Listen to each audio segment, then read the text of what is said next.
Last year, I opened up for the first time about my experience with severe alopecia areata. Today, I'm so happy to be partnering with Pfizer to share even more about my story. You probably can't tell, but in this photo, I'm actually wearing hair extensions, which I did a lot in my early 20s. This was around the time I first started noticing significant hair loss, starting with a really noticeable patch right at the front of my head. I had an appointment with my hair colorist and decided to ask her about it, and she suggested I go talk to my dermatologist.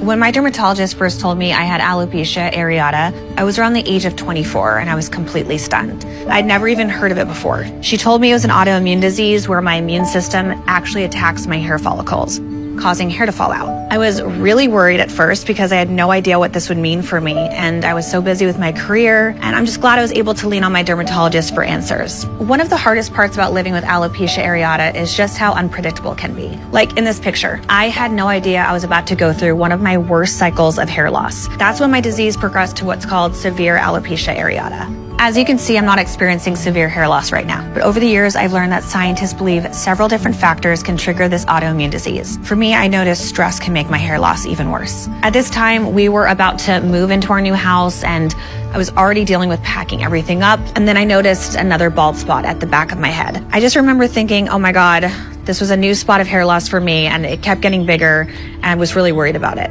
My reaction has always been to hide my hair loss, and that's what I'm doing in this picture. I would part my hair differently or wear it down or use different accessories, and part of hiding meant hiding my diagnosis for a long time too.